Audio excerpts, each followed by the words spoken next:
E hoje vamos falar aqui de ações no fundo, bem direto ao ponto, já começando aqui com a Unipar. Vocês me pediram para trazer aí comentários sobre ela. Me fala, inclusive, se você é sócio da Unipar, você acha que é ação para comprar hoje? É uma queda sem fim, né, bastante relevante aí da Unipar, até deu um respiro aí nos últimos dias, o que não sinaliza oportunidade, mas muita gente está de olho na empresa aí nessa queda. Porém, é preciso entender que a escalada de volta ao topo ela pode ser difícil ainda. Por quê? Porque os principais produtos que a empresa comercializa estão em queda. É um dos pontos principais, né? A soda e o PVC estão em queda. Só a soda caiu aí 47% nos últimos 12 meses, aí, segundo as informações da empresa. E aí, quando você olha para a cotação, é um pouco disso refletindo nas ações. Então, aqui é mais uma ação, mais uma empresa refém de preços, como eu gosto de chamar, né? Assim como a Vale, assim como a CSN, assim como a Suzano, a Klabin, enfim, preço de commodity é o que faz preço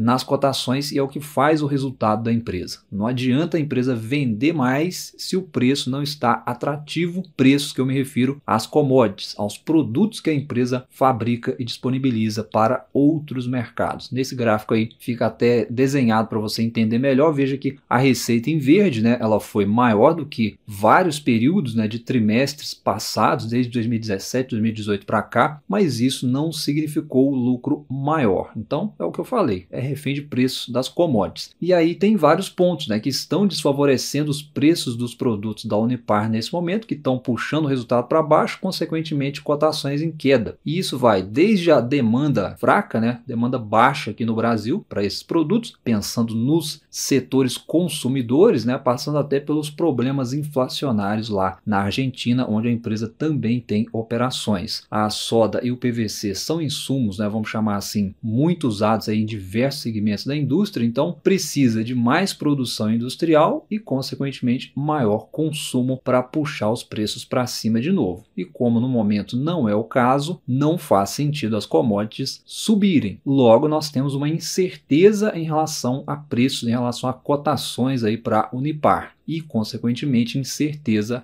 em relação a dividendos. E dito isso, você não precisa mais ficar se perguntando por aí por que a ação caiu. Esse é o motivo. O que você tem que se perguntar é se vale a pena hoje ou se vale a pena manter as ações caso você já esteja comprado no ativo. Então muita gente comprou as ações da Unipar por dois motivos, basicamente, né? Um deles foi dividendos. E se você é esse investidor que comprou pelos dividendos aí de 14, 15 reais por ação do passado recente, hoje a história é outra. Então, contente-se aí, né, se você receber algo perto ali dos R$ 2, talvez nem isso. Se você vai seguir na tese de dividendos, tem que ter paciência para virada do ciclo aí, quando ele acontecer, se ele acontecer, só Deus sabe aí quando que isso vai vir, mas em algum momento ele virá. O outro motivo, né, que fizeram muitos comprar aí as ações da Unipar é pelo Luiz Barsi. E aí foi um erro, obviamente, da maioria, né? Copiar a carteira do Barsi. Isso até virou moda no YouTube, né? Infelizmente, copiar a carteira não só dele, mas de qualquer um. Então, antes de você copiar o investimento de alguém, principalmente do Barsi, pergunta para ele qual que é o preço médio dele nas empresas que ele investe. Aí você vai entender, você vai ver que não faz o menor sentido você investir hoje nas ações que ele investiu há anos, talvez décadas atrás. E digo mais, a maioria dos pequenos investidores posicionados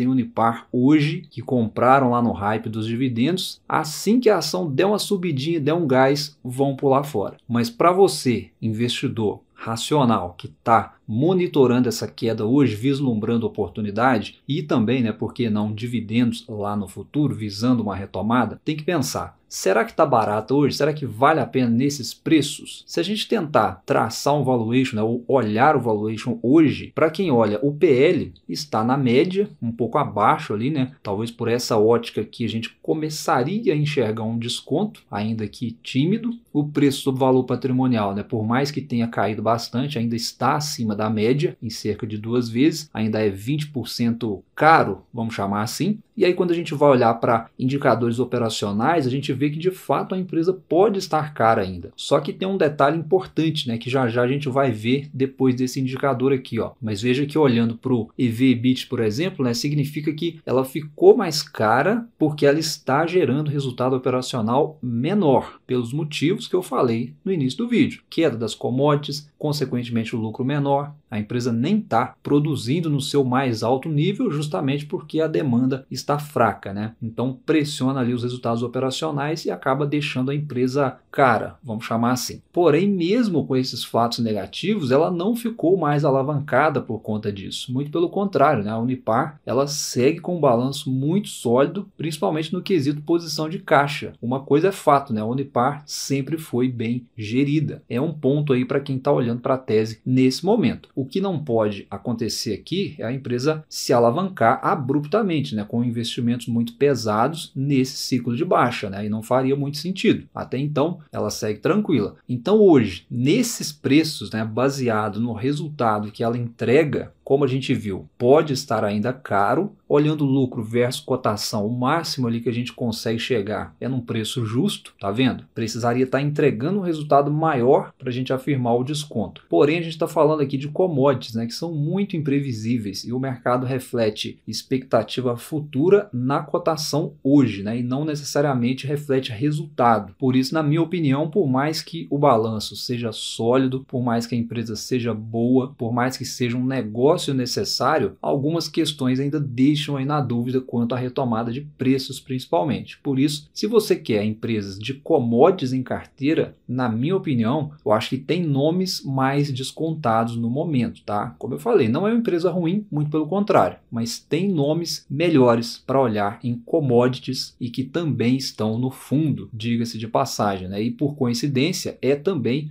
ação do Barsi, né, que nós podemos trazer aqui para a nossa discussão, né? Eu estou me referindo a Cosan como exemplo. E aí, indo um pouquinho além, por que não a Raízen também dentro do contexto, por serem empresas do mesmo grupo, né? Muitos têm a Cosan, outros têm a Raízen no portfólio, me fala inclusive em qual que você investe, Cosan ou Raízen. Eu prefiro investir direto em Cosan, mas aqui, por exemplo, né, já é uma opção, na minha opinião, melhor do que Unipar, olhando os preços atuais, né, para quem olha valuation ou oportunidade. Lembrando que eu estou falando para quem está buscando commodities para carteira, tá? São empresas diferentes, mas a relação entre elas é commodities. Ambas as empresas aqui são de crescimento, ambas são cíclicas, olhando para o balanço, ambas no momento não são para dividendos, tá? A diferença é que a Unipar ela tá com uma posição de caixa líquido, vamos chamar assim, né? Ela tem dinheiro disponível, diferente da Cosan que está muito mais alavancada, né? Porém, de outro lado, a Cosan vem de crescimento nas margens operacionais, enquanto a Unipar vem de queda nas margens operacionais.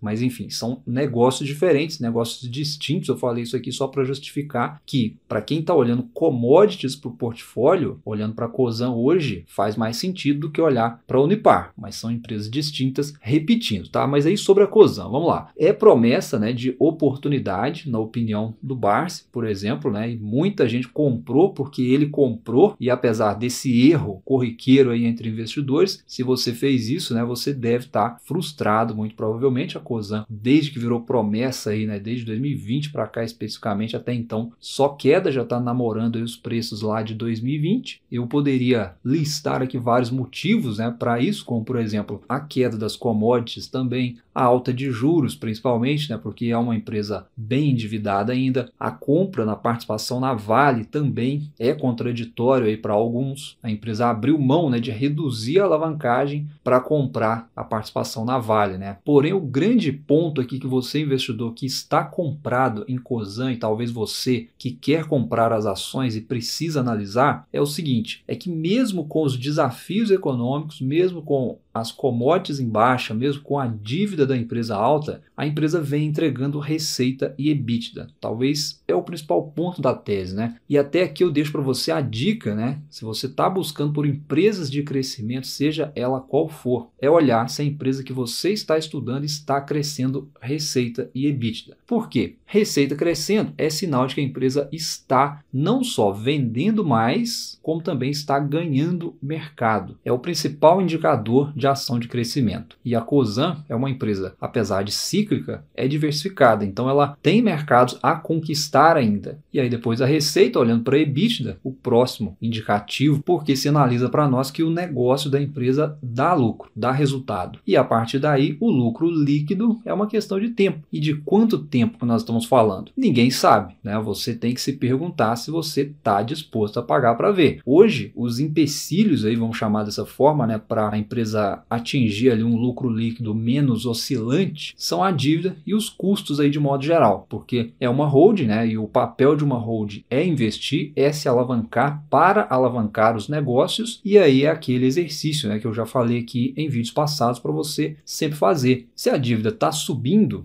mas o EBITDA está acompanhando essa alta da dívida, está tranquilo, não tem muito o que se preocupar, né? As coisas estão sob controle. E é o caso aqui de Cosan, né? De 2020 para cá a empresa reduziu dívida enquanto aumentou o EBITDA. E por isso, olhando a parte do valuation aí, né, pelo lado operacional, a gente pode dizer até que há um desconto excessivo, apesar de não ser tese tão óbvia, senão o mercado já teria embarcado na empresa. Vamos entender um pouco mais. Então, para quem olha aí para PL, por exemplo, a gente tem 40% aí abaixo da média para esse indicador, assim como o preço sobre valor patrimonial mais de 30% abaixo da média, né? Olhando para esses dois múltiplos, seria um desconto. E quando a gente vai para os múltiplos que levam em conta aí, né, o operacional, que é o principal ponto da tese, a gente confirma esse desconto, né, com um EV/EBITDA descontado aí em cerca de 45%. Só que o mercado não está comprando essa tese de desconto, como eu falei, né? Por quê? Pelas incertezas econômicas tanto locais e mundiais, vamos chamar assim. Aqui no Brasil, a questão dos combustíveis, a questão dos juros pesa, né? A questão dos combustíveis talvez um pouco mais em cima aí da Raízen, e olhando o cenário internacional, a gente tem o açúcar também que segue em queda forte aí desde o início do ano, que penaliza diretamente a Raízen aí com maior peso no resultado da Cosan. A gente tem as commodities agrícolas no geral, né, ainda em queda também, que já afeta o portfólio de terras da empresa, assim como a Rumo, olhando para a soja e para o milho, por exemplo. A Rumo, inclusive, né, que faz parte aí do portfólio da Cosan e tem ações listadas em bolsa, né? Até melhorou o resultado nesse último trimestre, mas na cotação o mercado reflete expectativa futura. Mesmo com a empresa entregando um resultado melhor, a perspectiva futura ainda é desafiadora e o mercado penaliza hoje nas ações. E é um pouco do que eu falei, né, do mercado não comprar a tese ainda, mesmo a gente conseguindo enxergar o desconto. E por isso que, apesar do desconto, apesar do crescimento operacional forte, não é ação para dividendos, acaba não sendo uma tese tão óbvia assim. Se fosse, o mercado não deixaria, né, esse desconto aí que a gente está discutindo aqui. E aí sobre dividendos, se essa é a sua estratégia, nenhuma dessas empresas aqui é compra para você, tá? Pelo menos não no curto e médio prazo. Porém, se a sua tese é de crescimento, a Cosan é um nome aí no mínimo para você estudar. Principalmente se você não tem petróleo em carteira, tá? Se você não tem muita commodity agrícola também em carteira, se você não tem um outro nome aí relacionado a combustíveis, nesse caso ela seria talvez até essencial na sua carteira, porque com uma empresa você fecha o cerco ali em agro, fecha o cerco em petróleo e combustíveis fósseis, assim como renováveis também. Sem contar a participação na Vale aí, né, que tem um pouco de minério também, pensando para o lado de uma carteira diversificada. Então, para esse investidor de crescimento, na minha visão, é tese óbvia para comprar hoje, na minha opinião, seguindo, obviamente, a estratégia ali do aporte aos pouquinhos, sem queimar todo o seu caixa, mas o fundamento, operacionalmente falando, é baseado no resultado operacional, é desconto, e se você entende essa ótica, se você investe com essa finalidade para crescimento, olhando lá na frente, você não está comprando no escuro, né? Muito menos está comprando aí só porque o Barsi, por exemplo, comprou. Mas enfim, me fala aí a sua opinião. Você está investindo em alguma dessas empresas? Por hoje, então, é isso. Um abraço, bons estudos e até a próxima.